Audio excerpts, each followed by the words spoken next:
Geppetto's puppet in Lies of P was unique in many ways. Aside from his unmatched combat prowess and his ability to exercise free will, he was also able to partially understand the cryptic language of the puppets. Throughout his journey, each encounter with a powerful puppet was always preceded with seemingly undecipherable dialogue. However, closer examination reveals the shocking truth about each message and will completely change your perspective of the puppets roaming the city of Krat. But before we travel to the land of fairy tales, it's time to give credit where it's due. Kudos to Kitty8179 and Vision Impaired Ferret 6609 for locating the Easter eggs in the previous thumbnail, which mistakenly included 2.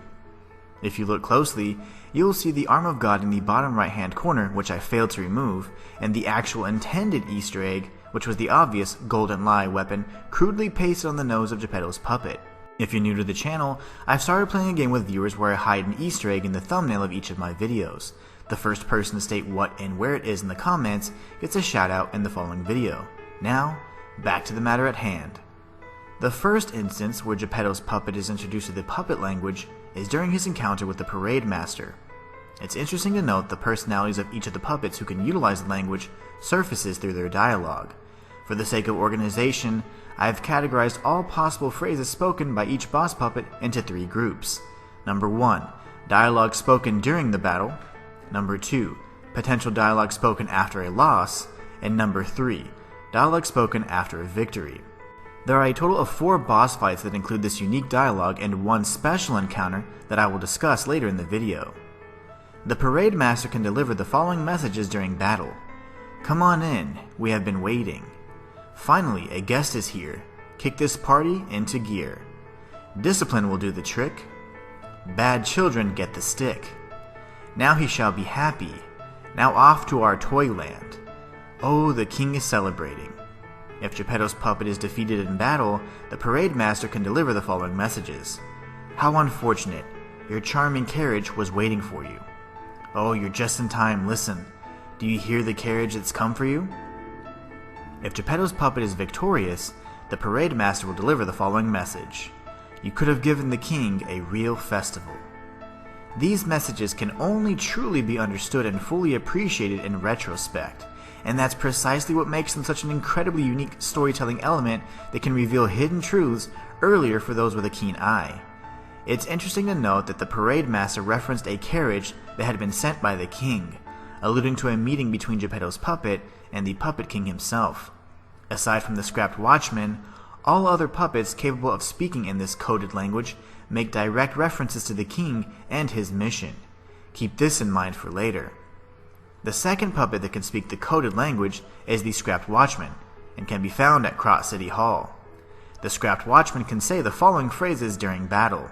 Children, frozen, abandoned by you. I avenge my friends. I miss the whistle. I don't hear it anymore. You're all guilty. I'll punish you. Electric judgment. You're guilty. Ah, my back is hot. I'm exploding. If Geppetto's puppet is defeated, he will state the following. Zack, Sophie, Eric, Toma.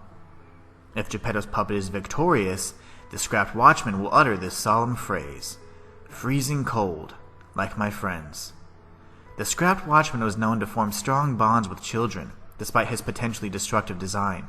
Sadly, the children who called him a friend were all victims of the petrification disease, hence the repeated references to being frozen and cold. These phrases provide a bit of insight on the true nature of the plague, and also hint at the side quest involving Toma and Murphy's whistle.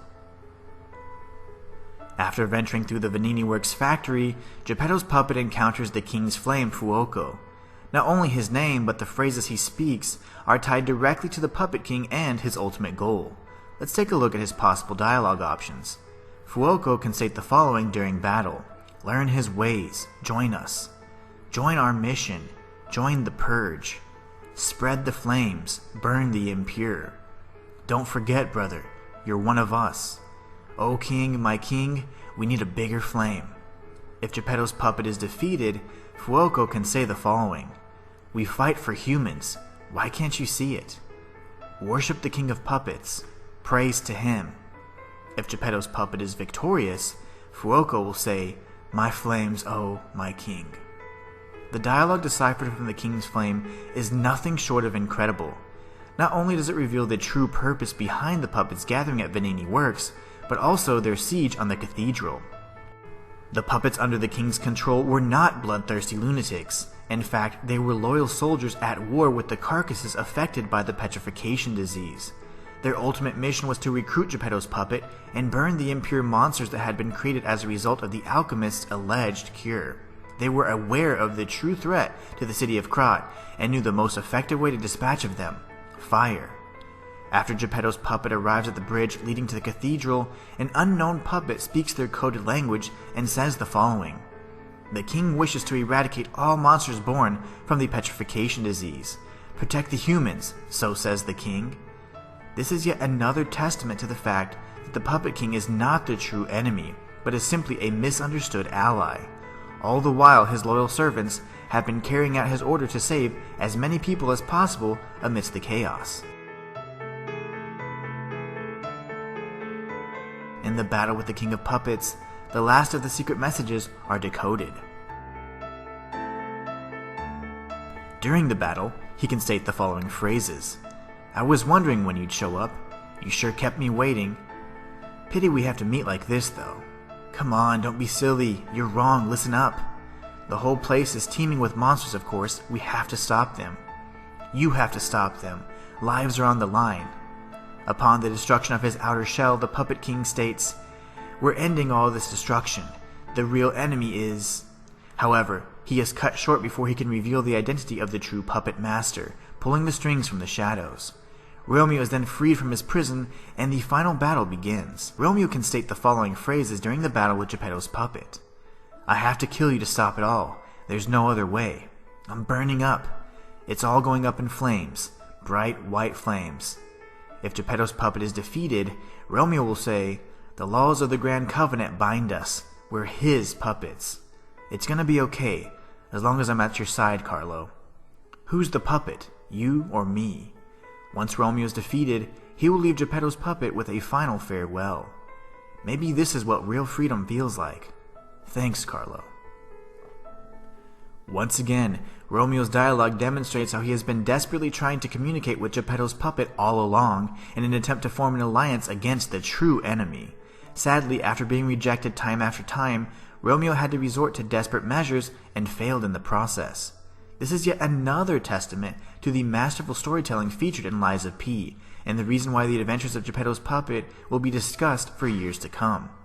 If we can consider the true nature of ergo, which is essentially the human soul in crystal form, then we can begin to understand why it was so difficult to interpret the puppet language.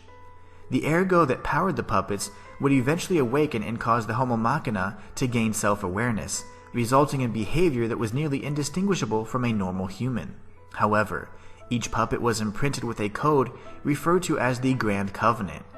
Based on the description of the completed ergo wavelength decoder, this programming interfered with their ability to communicate, scrambling their speech in the process.